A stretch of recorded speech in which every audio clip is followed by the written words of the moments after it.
Quelle joie! Quel bonheur! Quelle foule!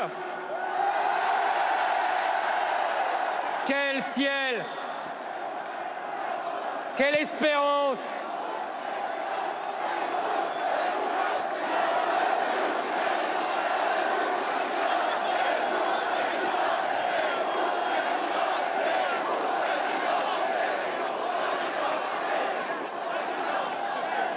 Nous voici! Vous êtes 100 000!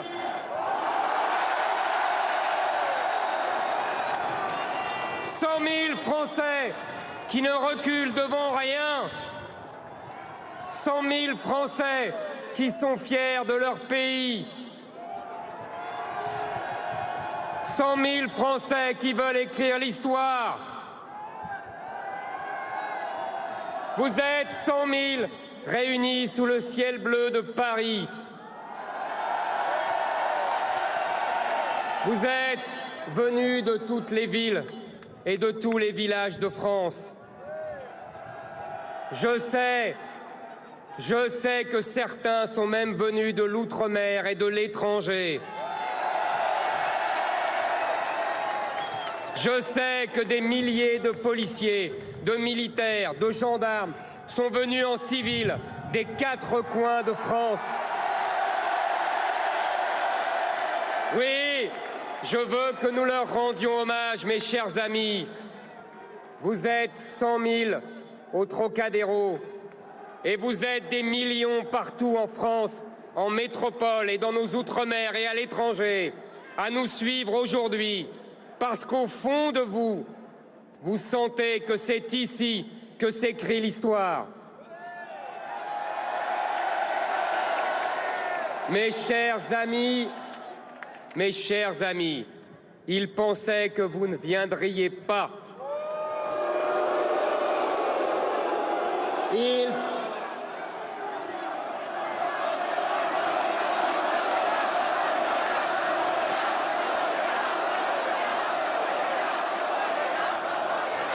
Ils pensaient que vous étiez résignés. Et vous êtes là. Ils voulaient vous dire que le scénario qu'ils avaient préparé depuis 5 ans était en train de s'accomplir. Mais vous êtes là. Ils ne vous connaissaient pas. Ils ne connaissent pas l'insolence de notre peuple, la liberté des Français, leur volonté d'écrire l'histoire. Ils disaient que je ne serais pas candidat. Ils disaient que...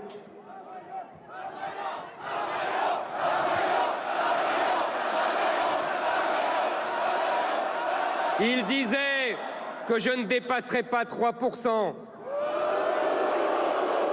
que je n'aurais pas mes parrainages et que nous n'aurions pas de parti ni de militants.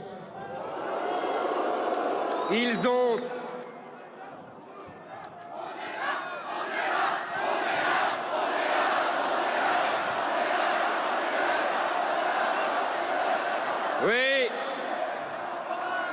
Oui.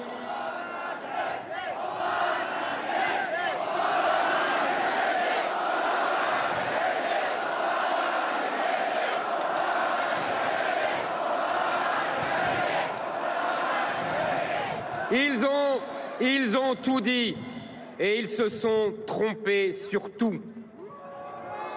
Vous êtes en train de faire de ce rassemblement du Trocadéro la plus grande démonstration de force de cette campagne.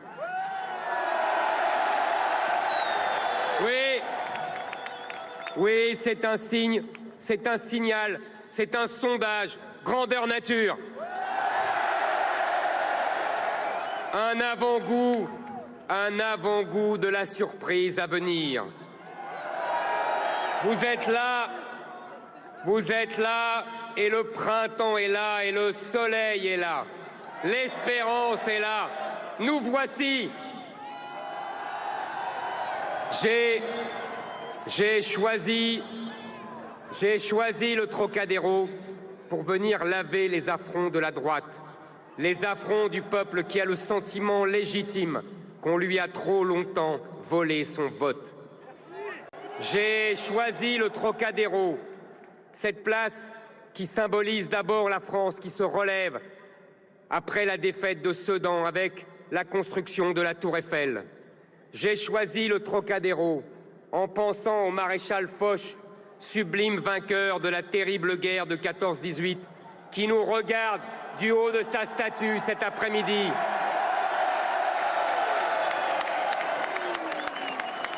J'ai choisi le Trocadéro en pensant au général de Gaulle qui fit ici, sur cette place, un grand discours en 1944, quelques jours à peine après avoir descendu les Champs-Élysées dans Paris libéré.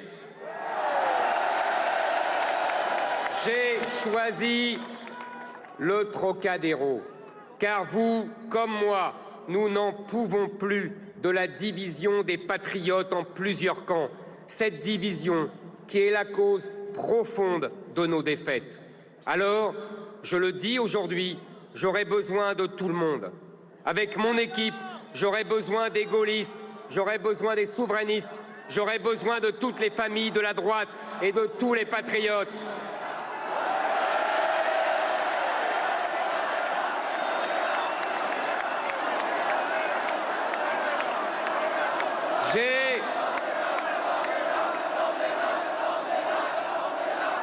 J'ai des amis aux Républicains et je les accueillerai. J'ai des amis au Rassemblement national. Ils auront toute leur place à mes côtés. Oui, j'aurai besoin d'Éric Ciotti. Applaudissez-le. Oui. Oui.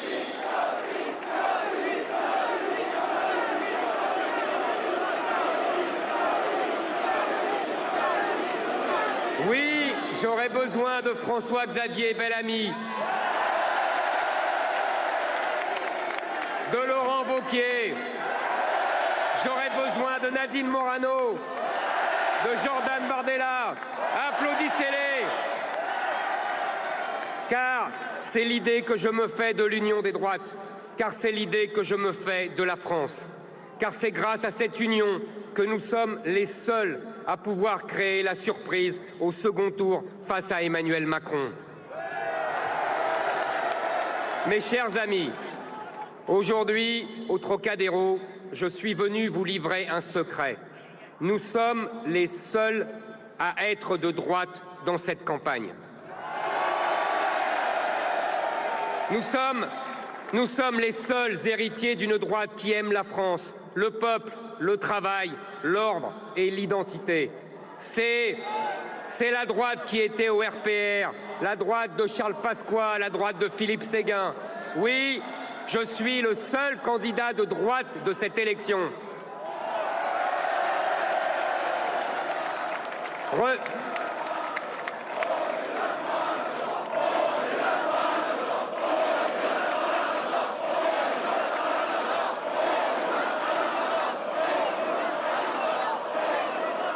Regardez-les.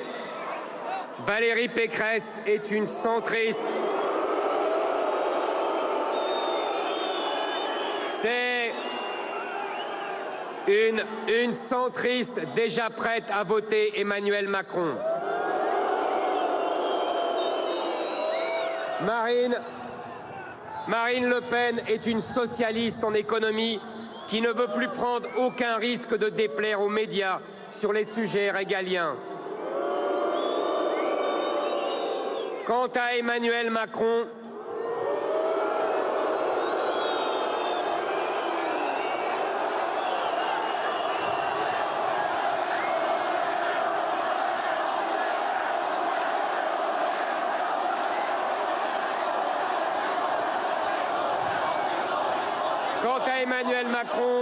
il a passé 10 ans au pouvoir depuis François Hollande et il ne sait toujours pas de quel bord il est. Aujourd'hui, ils vous disent que l'élection est déjà jouée, qu'on ne change pas un capitaine dans la tempête alors qu'il est justement responsable de bien des tempêtes dans notre pays. Ils vous disent que Marine Le Pen est le vote utile, alors qu'elle n'est utile qu'à la victoire d'Emmanuel Macron. Ils vous disent que les sondages disent la vérité, alors qu'ils se sont toujours trompés. Ils vous disent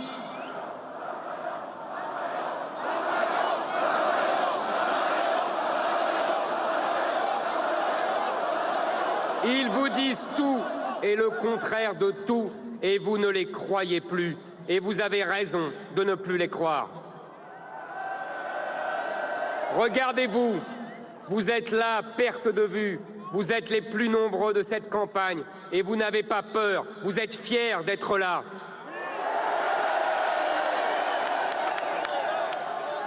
Vous qui nous regardez, n'ayez pas peur de vos convictions.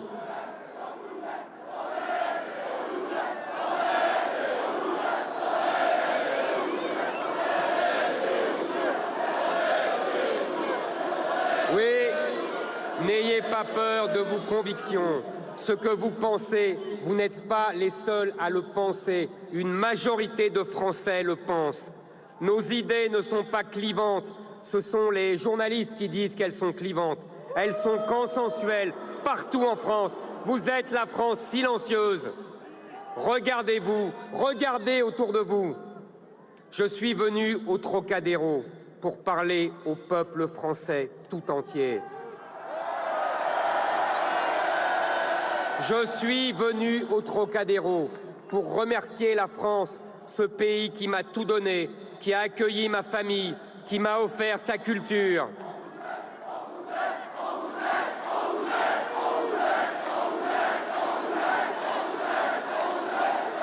Moi aussi.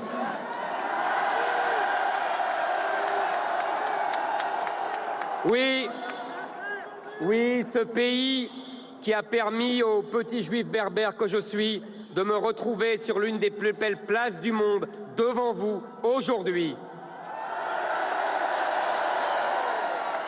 Quelle émotion, mes chers amis. Quelle émotion me submerge en vous regardant. Comment ne pas penser à mes parents? J'espère du fond du cœur qu'ils sont fiers de moi, de là où ils sont.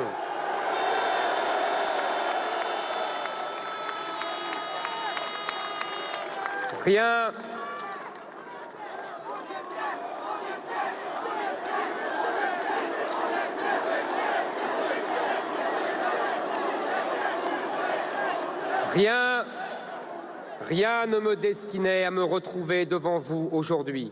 Vous le savez, je viens d'en bas, vous m'avez connu il y a bien longtemps. Je menais une vie risquée, mais j'étais heureux. Pourtant, une inquiétude me taraudait et venait gâcher mon bonheur. J'avais le sentiment de comprendre ce qui allait arriver à notre peuple et d'être impuissant. Alors, j'ai décidé de me présenter devant vous, de mettre mon destin entre vos mains pour le salut de la France.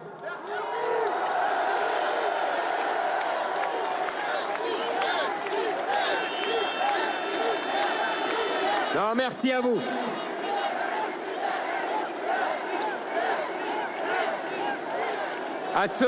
À ceux qui nous regardent,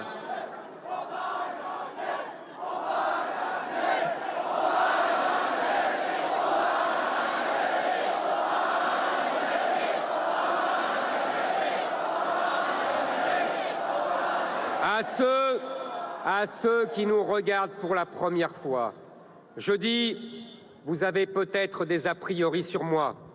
Vous avez entendu bien des choses. J'ai peut-être moi-même dit des choses qui vous ont déplu. J'ai peut-être eu parfois une attitude qui vous a étonné. Profitons de ce moment pour vous dire qui je suis. D'abord, je ne suis pas un politicien professionnel. Les journalistes pensent que c'est ma faiblesse. Le peuple pense que c'est ma force. Parce que je n'ai pas passé ma vie à trahir mes promesses, à suivre la mode pour monter d'1% dans les sondages. Je n'ai pas passé ma vie à intriguer pour obtenir un poste au gouvernement. Je n'ai pas passé ma vie à vivre d'argent public. Ma vie, je l'ai passée à vous défendre. J'ai passé ma vie à dire la vérité et à en payer le prix.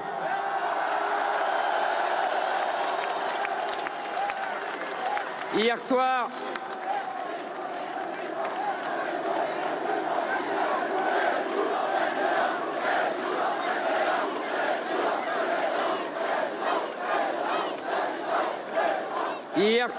je demandais à un ami, si tu n'avais qu'une seule raison de voter pour moi, laquelle choisirais-tu? Il m'a répondu, je vote pour toi parce que tu dis la vérité et que le plus grand ennemi de la politique, c'est le mensonge. Cet ami voit juste, nous sommes le vote de la vérité. La vérité difficile à dire, la vérité difficile à entendre, la vérité difficile à admettre, mais la vérité, rien que la vérité, toute la vérité. Pendant cette campagne,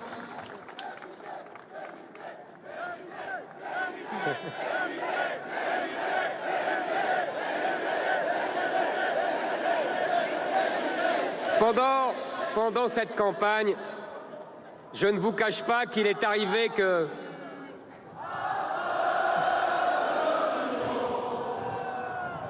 Pendant cette campagne,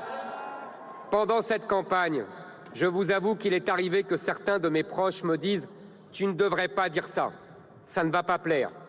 Je leur ai systématiquement répondu « Je le dirai parce que c'est vrai et parce que je le pense. Et ça plaira parce que la vérité plaît au peuple français. »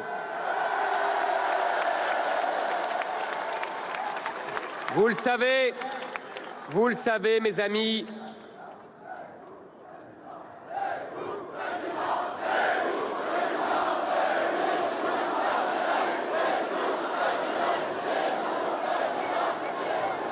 vous le savez, mes amis, si j'avais passé ma vie à dire ce que les gens avaient envie d'entendre, je ne serais pas devant vous aujourd'hui.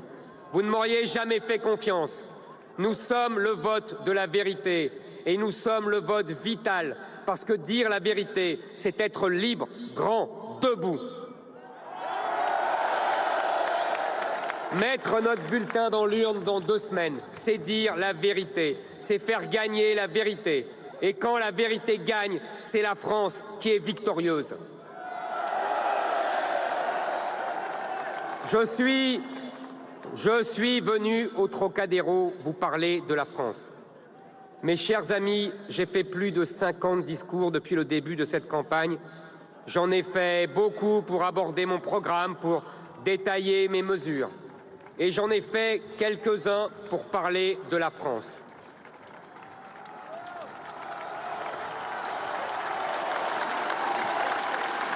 Et à la fin de cela, vous êtes venus me voir pour me dire merci d'avoir parlé de nous. Oui, quand on parle de la France, vous, les Français, vous vous sentez concernés. L'avenir de votre pays et celui de votre famille sont indissociables pour vous. Vous avez bien compris que dans cette élection, je suis le seul candidat qui a à la fois le souci de la fin du mois et le souci de la fin de la France. Car, mes amis, vous le savez mieux que quiconque, la crainte de la fin de la France n'est pas une crainte abstraite. Ce n'est pas un truc d'intello, ce n'est pas une lubie nostalgique. La crainte de la fin de la France, c'est le malheur indéfinissable de se sentir étranger dans son propre pays. C'est l'angoisse de vivre dans un pays violent. C'est l'horreur devant les victimes qui se multiplient. C'est le désespoir devant une classe politique si lâche.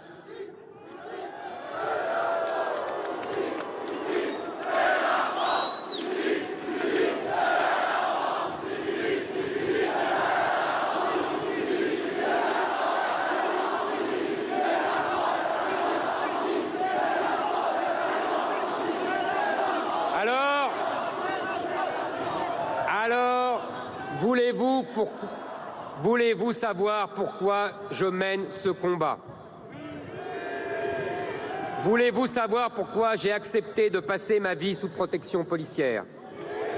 Voulez-vous savoir pourquoi vous entendez si souvent dire de moi que je suis dur? On dit de moi que je suis dur parce que les souffrances de mon peuple m'endurcissent. On dit de moi que je suis dur parce qu'à Nice, j'ai rencontré Patrick Jardin.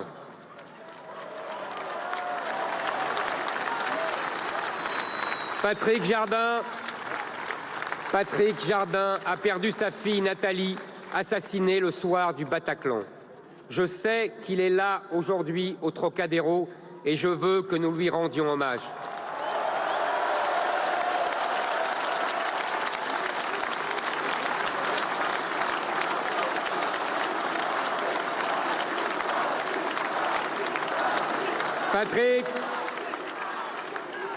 Patrick, je n'oublierai jamais ton regard, je n'oublierai jamais tes larmes, je n'oublierai jamais ton courage.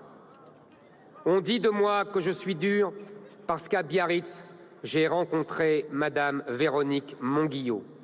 On a enlevé à cette femme son mari, qui était chauffeur de bus à Bayonne, laissé pour mort par une bande de racailles parce qu'il avait osé leur demander leur titre de transport.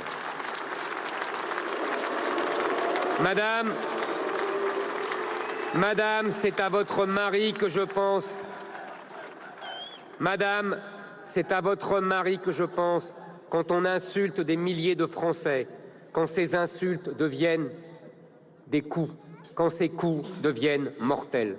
Madame Monguillot, je n'oublierai jamais votre douceur et votre dignité dans l'épreuve.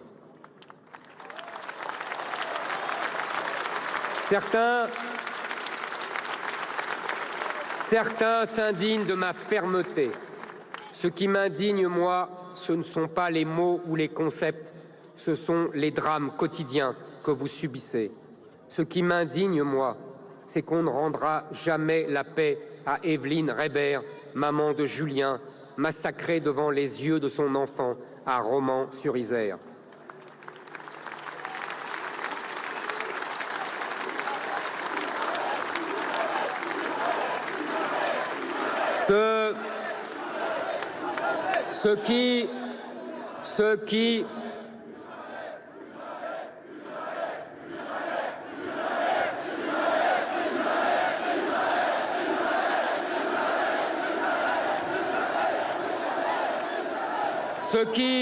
Ce qui m'indigne, moi, c'est qu'on ne consolera jamais les enfants de Sarah Halimi ou de Mireille Knoll. On ne rendra jamais justice à tous ceux que l'État n'a pas su protéger. Ce qui me révolte, moi, c'est ce jeune homme qui a honte parce qu'en rentrant chez lui, porte de Vanves, son vieux père s'est fait agresser et qu'il a baissé les yeux devant les racailles. Ce qui me révolte depuis trop longtemps, c'est la résignation. La résignation des politiciens, la résignation du gouvernement qui nous explique qu'on ne peut plus rien faire, qu'il faut s'habituer, que c'est une fatalité.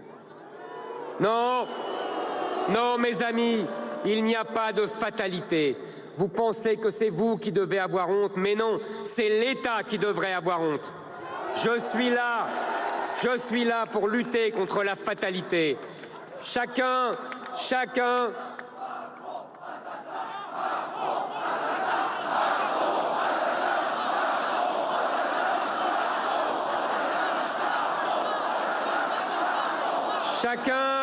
est venu sur cette esplanade avec ses espoirs, avec ses inquiétudes, avec ses attentes.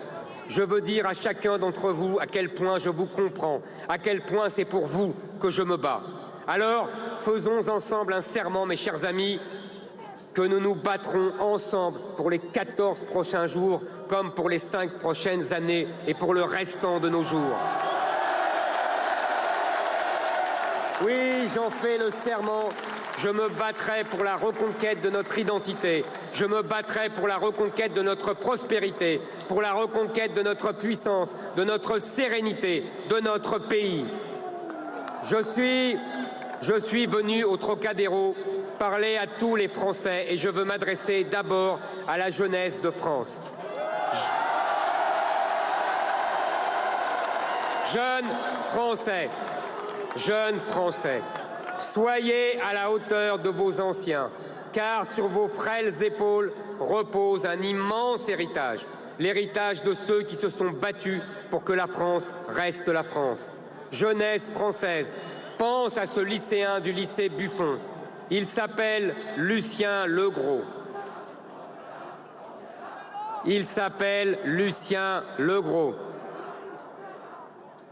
Il a 15 ans.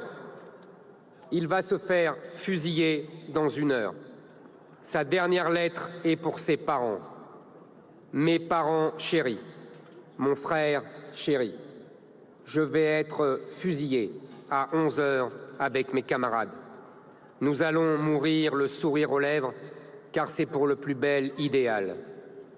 J'ai le sentiment à cette heure d'avoir une vie complète, nous dit Lucien, alors qu'il n'a que 15 ans.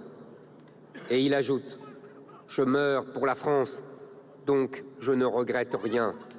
Pendant ces 4 mois, j'ai longuement médité. Mon examen de conscience est positif. Je suis en tout point satisfait. Je vous serre une dernière fois sur mon cœur. Lucien. »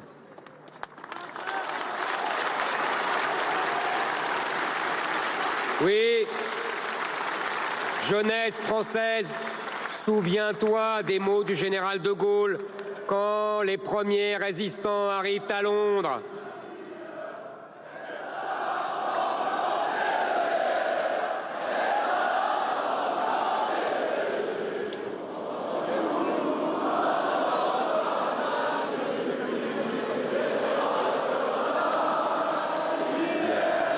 Jusque dans nos bras, égorger nos fils et nos compagnes, aux armes citoyens, formez vos bataillons, marchons, marchons, qu'un sang impur abreuve nos sillons.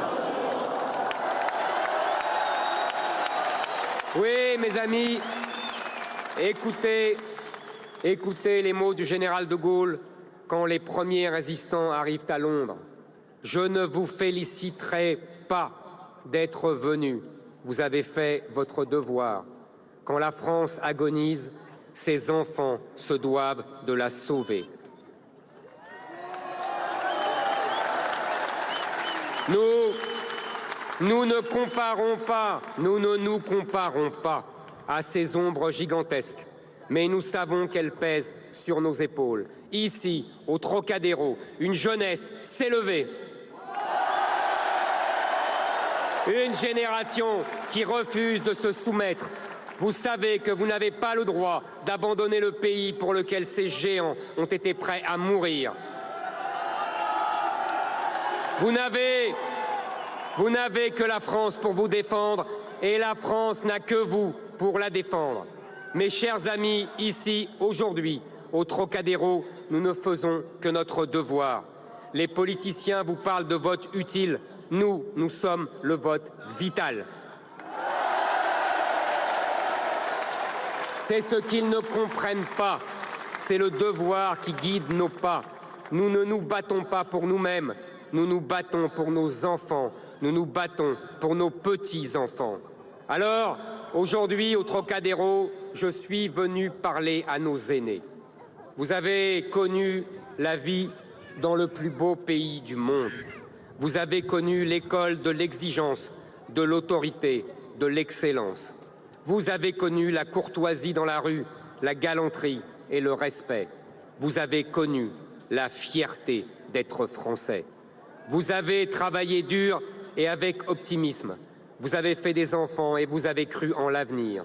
Vous ne reconnaissez plus le pays dans lequel vous avez vécu, le pays que vous avez aimé, le pays que vous avez construit. Vous ne comprenez pas ce qui vous a échappé. Vous ne vouliez pas créer ce chaos. Oh, je ne parle pas seulement d'immigration ou de sécurité.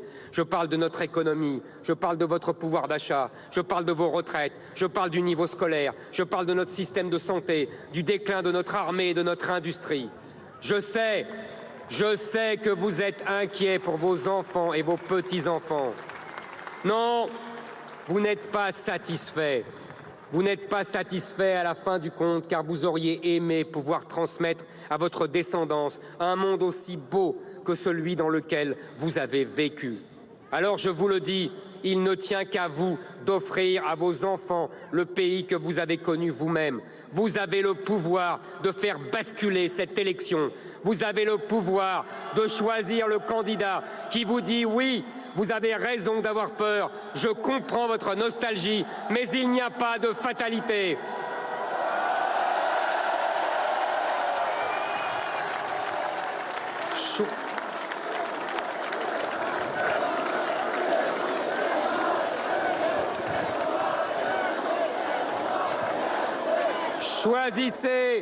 Choisissez le candidat qui vous dit « Je veux que la France redevienne la France ». Je veux que votre génération puisse léguer aux suivantes une nation dont vous n'ayez pas honte. Je veux que vous ayez le sentiment d'avoir travaillé dur pour d'autres résultats que la colère et la peur. Je veux que vous vous sentiez en sécurité chez vous, dans votre pays, et que vos vieux jours soient des jours tranquilles, confortables, consacrés à vos familles, à vos passions, sans angoisse ni désespoir. Alors, je vous propose de redevenir jeune. Je vous propose de retrouver l'optimisme de vos 20 ans. Je vous propose de vous lever pour vos petits-enfants. Ils comptent sur vous. Je vous propose de remettre la France en ordre, comme vos parents l'ont fait après la guerre. Je vous y aiderai. Je me battrai pour vous. Je vous donnerai la force quand vous n'en aurez plus. Je vous aiderai avec toute notre jeunesse. Je vous aiderai avec tous nos travailleurs. Oui, aujourd'hui, au Trocadéro, je suis aussi venu parler à la France du travail, à la France qui se lève tôt. Je suis venu dire à nos employés, à nos ouvriers, à nos agriculteurs, à nos fonctionnaires, à nos pêcheurs, à nos artisans, la France se relèvera grâce à vous, grâce à votre travail. Moi, je vous aiderai. Je ferai un État qui cessera enfin d'être dur avec vous quand il est si faible avec ceux qui ne travaillent pas. J'en finirai avec ces réglementations envahissantes. Je baisserai les impôts comme jamais aucun président avant moi ne l'avait fait. Vous l'avez compris, je veux taxer moins pour gagner plus. Trop d'impôts, trop de charges, trop de taxes, trop, c'est trop. Il est tellement facile pour nos politiciens de dépenser votre argent. Imaginez que dans la France d'Emmanuel Macron, les Français travaillent pour l'État jusqu'au 14 juillet. Vous devez attendre le milieu de l'année pour pouvoir garder pour vous et votre famille ce que vous avez gagné avec votre travail. Je veux moins d'impôts pour nos travailleurs, moins d'impôts pour nos retraités, pour nos veufs et nos veuves, moins d'impôts pour nos familles. Alors, vous retrouverez votre pouvoir d'achat. Alors, le travail payera enfin. Vos efforts porteront enfin leurs fruits et vous serez de nouveau heureux. Je suis venu parler aux chefs d'entreprise, aux commerçants, aux artisans, aux indépendants. Vous êtes des millions dans notre pays, mais vous vous sentez seuls. Seuls au milieu de nulle part. Seuls contre tous. Car vous partez de presque rien, d'un rêve, d'un désir de vous exprimer et de réussir. Et dès le début, vous savez que personne ne va vous aider. Vous acceptez ce risque. Vous allez au-devant du danger. Vous ne pouvez compter que sur votre propre volonté. Vous croyez en la vie, vous croyez en vous-même, mais vous allez bientôt devenir une cible pour le système français. Les technocrates français ne s'intéressent pas à vous. Si on vous met en faillite, personne ne le saura, car vous ne manifestez pas, vous ne cassez pas, vous ne faites pas grève, vous n'avez pas le temps de faire autre chose que travailler. Alors, voilà notre héros si discret, traqué par le fisc, qui l'étouffe d'impôts et de taxes, traqué par les règlements et la paperasse. Vous voilà surveillé et bientôt ruiné. Trop, c'est trop.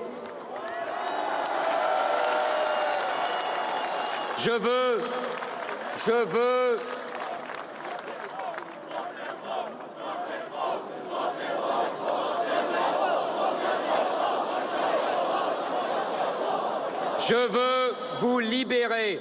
Je veux libérer le travail, le mérite et l'effort. Je veux un État qui soit enfin bienveillant avec vous. Car j'aime l'État qui protège les Français, pas celui qui les met en danger. J'aime l'État qui fait régner l'ordre, pas celui qui traque les honnêtes gens. J'aime l'État qui fait régner la justice, pas celui qui décide quels commerces sont essentiels et quels ne le seront pas. J'aime l'État qui fait régner la paix, pas celui qui regarde les casseurs saccager les vitrines et les squatteurs s'installer où ils veulent. Je veux un État qui respecte votre pouvoir d'achat et qui comprend enfin que ce pouvoir d'achat, c'est ce qui reste quand vous avez fini de payer vos impôts et toutes vos charges. Je veux un État qui a conscience qu'un euro dépensé, c'est un euro d'impôt prélevé et qu'un euro gaspillé, c'est un euro volé. Je veux un État qui a peur quand il prélève un euro de plus, parce que c'est peut-être l'euro de trop, parce que c'est peut-être la somme qui va vous manquer pour subvenir à vos besoins. Je veux un État qui ne dilapide pas votre argent dans des dépenses folles de bureaucratie et de cabinets de conseil.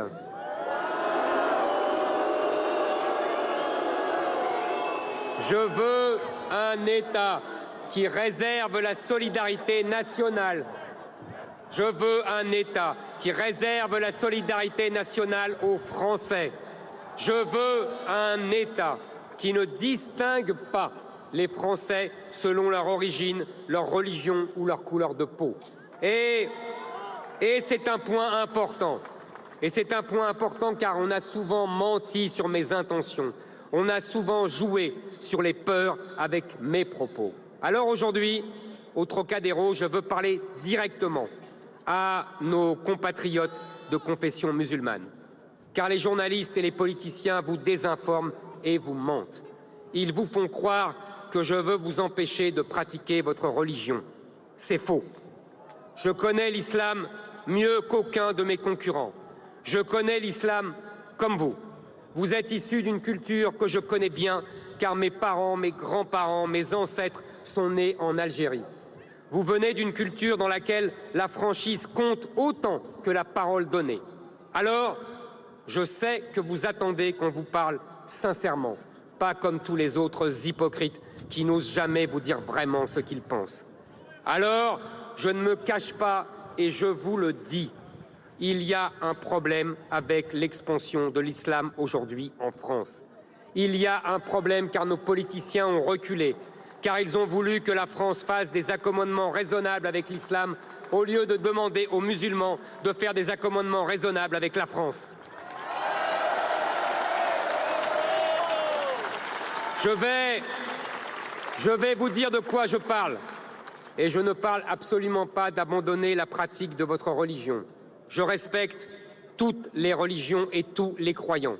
Rien ne vous empêche d'être vrai Français et de vivre votre religion dans le respect des lois et dans la discrétion. Le choix que je vous propose, c'est d'embrasser la culture française. C'est d'embrasser une langue, notre histoire, nos mœurs, notre art de vivre. Je veux croire que c'est possible. Beaucoup de compatriotes musulmans ont déjà fait le choix de l'assimilation et ceux-là, je le répète, sont nos frères.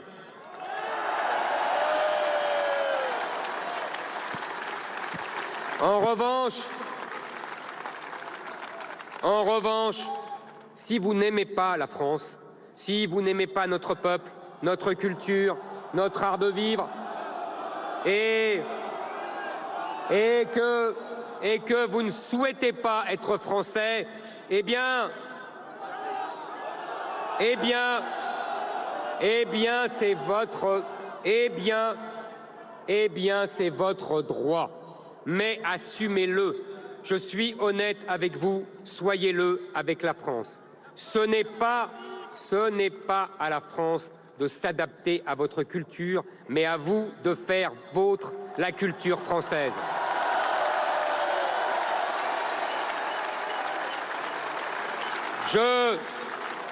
Je suis le seul.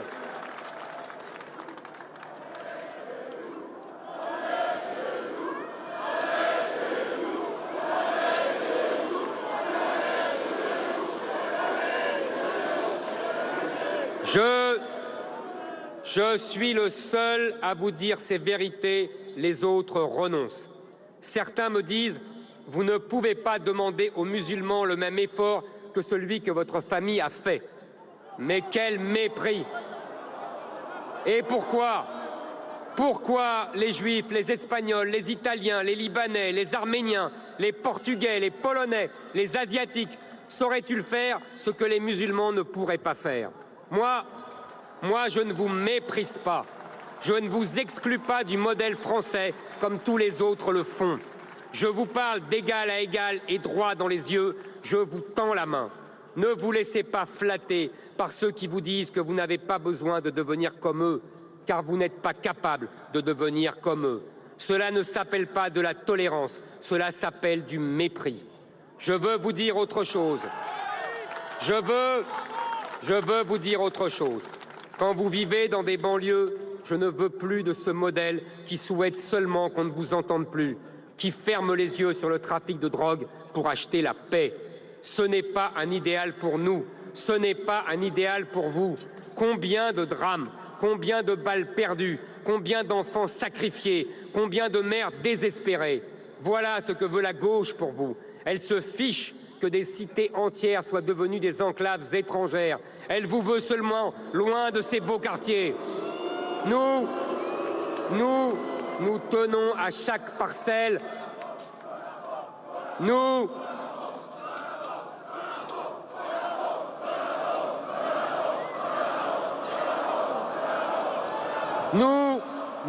tenons à chaque parcelle de notre territoire et à chacun de nos enfants. Alors, je viens vous demander de faire l'effort que nous sommes si nombreux à avoir fait. Je viens vous demander de ne pas exacerber les fractures. Les Français ne veulent pas de violence sur leur territoire. Les Français sont généreux. Ils demandent seulement qu'on les respecte. Vous vivez dans le plus beau pays du monde, auprès du peuple le plus généreux du monde. Dites-moi dans quel pays pouvez-vous être accueillis ainsi? Dans quel pays l'école est-elle gratuite, la santé gratuite, l'université gratuite? Dans quel pays au monde pouvez-vous venir, comme moi, d'une famille dont les grands-parents parlaient à peine le français et vous présenter à l'élection pour la présidence de la République?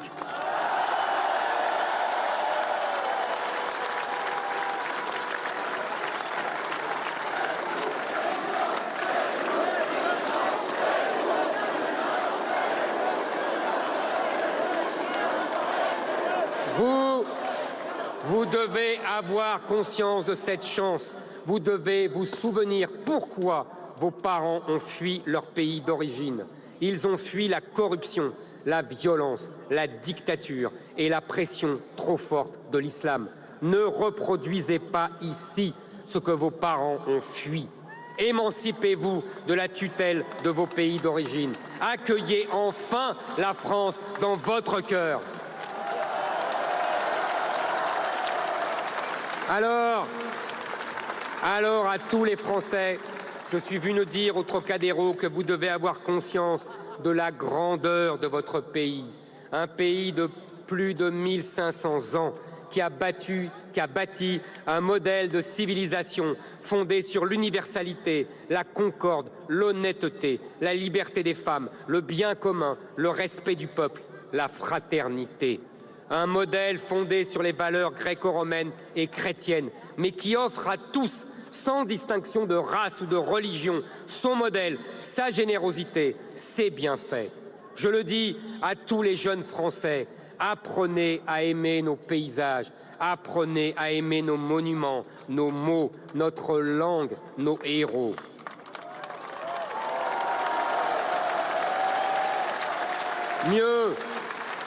Mieux, ayez la volonté d'ajouter votre strophe au long poème français.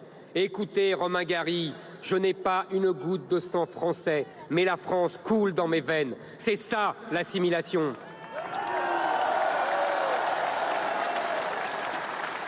L'assimilation, c'est rire devant Louis de Funès, Jean Dujardin ou Depardieu. Pleurer en écoutant, c'est pleurer en écoutant Jacques Brel qui nous chante qu'il est, paraît-il, des terres brûlées, donnant plus de blé qu'un meilleur avril. Et quand vient le soir, pour qu'un ciel flamboie, le rouge et le noir ne s'épousent-ils pas? C'est s'émouvoir devant l'élégance de Brigitte Bardot et de Catherine Deneuve. C'est vibrer en lisant Peggy, Pascal, Victor Hugo. Demain, dès l'aube, à l'heure où blanchit la campagne, je partirai. Vois-tu, je sais que tu m'attends. J'irai par la forêt, j'irai par la montagne. Je ne puis demeurer loin de toi plus longtemps.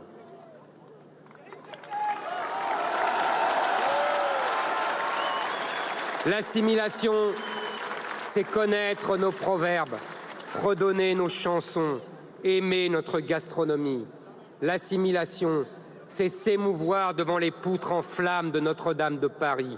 C'est marcher dans les rues de nos villes en admirant les siècles de travail qui ont rendu nos bâtisses si belles. L'assimilation, c'est être un peu gascon avec Cyrano, un peu alsacien avec les marchés de Noël, un peu provençal avec le chant des cigales. C'est être un peu corse avec les chants des maquis, un peu auvergnat, un peu ultramarin, basque, catalan.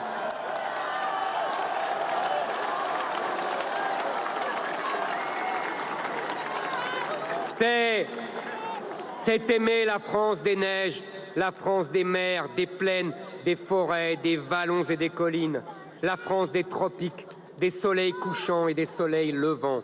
Cette France si diverse mais si unie. Ma France, c'est la France laborieuse des bâtisseurs de cathédrales. C'est la France de Jeanne, la jeune bergère qui sonne la révolte contre l'occupant anglais. Ma France, c'est celle des vers de Racine qui font pleurer le roi Soleil. C'est celle de Bonaparte qui part de rien et bâtit un empire avec les rêves de ses soldats. Ma France, c'est la garde qui meurt mais ne se rend pas. C'est celle des poilus de Verdun qui défendent jusqu'à la mort le sol sacré de la patrie. Ma France, c'est celle qui monte des mines et descend des collines. C'est celle de Jean Moulin, torturé sans lâcher un seul secret. Ma France, c'est aussi Charles Aznavour qui chante la bohème et nous parle d'un temps que les moins de 20 ans ne peuvent pas connaître. L'assimilation, c'est admirer les personnages de notre histoire. C'est dire nous quand on parle d'un passé qui ne fut pas le nôtre. Je dis nous quand je parle de la Renaissance. Je dis nous quand je parle de l'armée de Napoléon, alors qu'à l'époque, mes aïeux étaient sans doute bergers en Algérie. L'assimilation, mes amis, c'est le contraire du racisme. Un raciste ne s'inventerait jamais des ancêtres communs avec celui dont il se prétend supérieur. Il ne proposerait pas de partager sa culture. L'assimilation, ce n'est pas le rejet d'une partie de soi-même, c'est un enrichissement inouï. Ce n'est pas une soustraction, c'est une multiplication.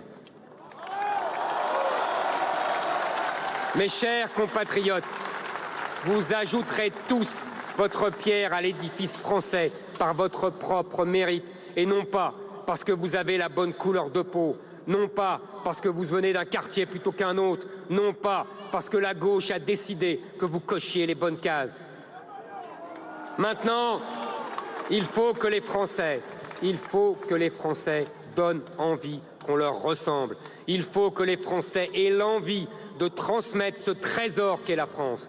Pour cela, il faut des élites qui aiment la France, une classe politique qui connaît son histoire, qui l'admire et veut la transmettre. Cette volonté, je l'ai.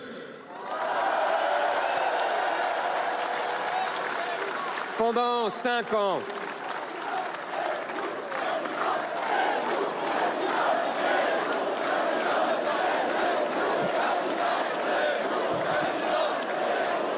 Pendant 5 ans, je ferai tout pour que chaque enfant de France soit fier de son pays. Refaire des Français, c'est mon objectif et ce sera le rôle de notre école. Nous voulons une école qui offre à aimer les heures glorieuses de notre histoire, les textes sublimes de notre littérature. Nous voulons une école qui repose de nouveau sur le travail, l'effort, le mérite. Nous voulons une école qui transmet à nouveau des savoirs, qui apprend à lire, à écrire, à compter. Pas une école qui demande à un garçon de 10 ans s'il ne se sent pas plutôt fille. Une école qui rétablit la discipline. Une école où chaque professeur sera heureux d'enseigner sa matière, de transmettre son savoir. Transmettre ce trésor, quelle mission plus merveilleuse. Oui, mes amis, nous voulons refaire des Français. Nous voulons redevenir des bâtisseurs. Nous voulons recréer le génie français. Nous voulons renouer avec la prospérité. Nous voulons retrouver la paix.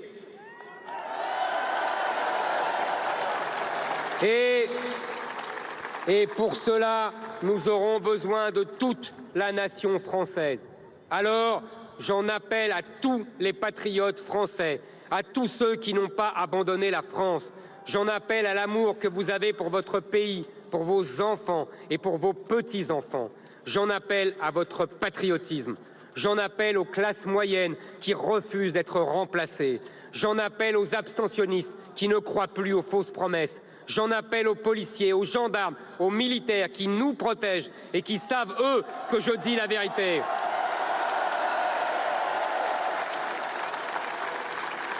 J'en appelle aux travailleurs qui refusent d'être ruinés, aux agriculteurs, aux ouvriers, aux artisans, aux indépendants, aux enseignants, aux professeurs. J'en appelle à tous ceux qui veulent la paix et la tranquillité dans notre pays. J'en appelle à tous ceux qui refusent la guerre civile. J'en appelle à tous ceux qui veulent un pays puissant, à ceux qui veulent faire primer le mérite, le talent, le travail. J'en appelle à ces électeurs des Républicains qui en ont assez de voir leurs idées trahies. J'en appelle à ces électeurs du Front National qui voient leurs idées végéter dans une opposition stérile depuis trop longtemps. Je vous tends la main. Combien de temps encore voulez-vous rester les spectateurs du déclin de votre pays? Français, si vous ne le faites pas, qui le fera? Français, si ce n'est pas toi qui te bats, qui se battra? Je le dis aux plus jeunes d'entre vous, vous raconterez cette campagne à vos enfants, je vous le promets. Vous leur direz un jour, en 2022, un homme s'est levé, j'ai écouté mon cœur et je l'ai suivi. Au début, personne ne m'a cru, ni les sondeurs, ni les médias. Ils ont tout fait pour nous décourager. Et peu à peu, la France a répondu à l'appel. Nous avons répondu à l'appel et nous allons déjouer tous les pronostics.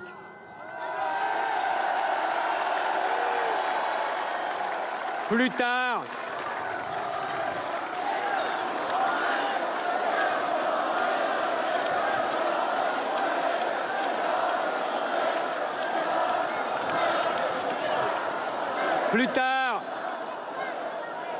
je vous le promets, nos descendants diront de nous. En 2022, ils ont été clairvoyants, ils ont été grands, ils ont cru en eux-mêmes, ils ont cru en la France, ils ont été fidèles à leur nation, ils ont été français. On dira de nous, ils sortaient d'un quinquennat abominable. Les politiciens avaient tout fait pour leur faire croire que cette élection était jouée d'avance. Et à la surprise générale, ils ont refusé de se soumettre, ils ont pris leur destin en main, ils se sont levés et ils ont vaincu la fatalité. Ils ont entamé la reconquête. On dira de nous, en 2022, ils ont fait mentir les sondages et les médias, armés de leur histoire, de leur tradition, de tout ce qui faisait leur fierté. Ils ont été les Français libres, de la France libre. 2022 est l'année de la dernière chance. Nous ne pouvons pas baisser les bras. Nous seuls pouvons en décider. J'ai besoin de vous, de votre optimisme, de votre élan, de votre pouvoir de conviction. Si vous le décidez, le 24 avril 2022 au soir, nous serons de nouveau ce pays à nul autre pareil, qui s'enorgueillit de n'appartenir à personne, de ne se soumettre à personne, de n'obéir qu'à son propre destin. La voie sera grande, ouverte devant nous. Nous n'aurons plus qu'à réussir et nous le ferons parce que nous aurons le courage et la volonté. Nous le voulons tellement, nous le voulons depuis si longtemps. Alors, laissons derrière nous le doute et le désespoir. Adieu la faiblesse et la soumission. Adieu les politiciens qui ont conduit notre pays dans cette situation. La reconquête commence le 10 avril prochain à 20 h. L'avenir sera fier de nous. Nos enfants et nos petits-enfants seront fiers de nous. Alors, nous avons un devoir et le temps presse. Il est minuit moins le quart. Rejoignez-moi dans la reconquête de notre pays. Je sais que ceux qui nous regardent ont en cet instant envie d'être avec nous. Vous êtes resplendissants et vous ranimez la flamme en eux. Ils vont nous rejoindre. Ils vont nous rejoindre parce que cet après-midi, ils ont compris que nous étions les seuls à les défendre. Ils ont compris que seul le devoir et l'amour de notre pays nous guidaient. Ils vont nous rejoindre parce qu'ils aiment la France. Et quand on parle de la France, c'est d'eux qu'on parle. Dans 2 semaines, nous allons créer la surprise, je vous le promets. Il nous reste 14 jours. 14 jours, c'est une éternité. La majorité des Français vont entrer dans l'élection ces 2 dernières semaines. À nous de jouer pour les convaincre. Sur le terrain, nous sommes les plus nombreux. Partout en France, nous sommes les plus décidés. Sur Internet, nous sommes les plus puissants. Dans nos meetings, nous sommes les plus fervents. Maintenant que nous nous levons, qui peut nous arrêter? Quelle belle et grande aventure! Quelle énergie nous allons déployer dans les 2 semaines à venir! Quelle détermination je sens chez vous aujourd'hui! Français, nous avons fait en 3 mois ce qu'aucun politicien n'avait jamais réussi à faire en 15 ans. Nous allons faire en 14 jours ce qu'aucun autre ne pourra faire. Impossible n'est pas français. Nous allons tout donner dans les 14 prochains jours et je vous demande de m'aider. Nous allons mener un combat dont nous nous souviendrons encore dans 10 ans, dans 20 ans. Un combat qui nous fera entrer dans l'histoire et je vous demande de m'aider. Ayez confiance en vous. J'ai confiance en vous. Je mènerai le combat à vos côtés. Alors, mes chers amis, faites-vous partie de cette bataille historique. Allons-nous décider de notre avenir? Allons-nous donner tout à la France? Oui, nous allons tout donner, parce que rien ni personne ne nous empêchera d'écrire le destin de notre pays. Rien ni personne ne nous volera cette élection. Rien ni personne ne nous empêchera de nous battre dans les 2 semaines à venir. Rien ni personne ne m'empêchera de vous donner le courage et la foi dans cette bataille. Rien ni personne ne nous fera reculer ou baisser les yeux, parce qu'il faudrait nous arracher le cœur et ils n'y arriveront pas, parce que le peuple qui décide de se lever, la surprise de cette campagne, la France fière et indépendante, le pays qui ne baissera jamais les yeux, la patrie de l'effort et du mérite, la puissance française, la reconquête, c'est nous. Vive la paix et la fraternité, vive la prospérité et la dignité, vive la vérité, vive la République et surtout,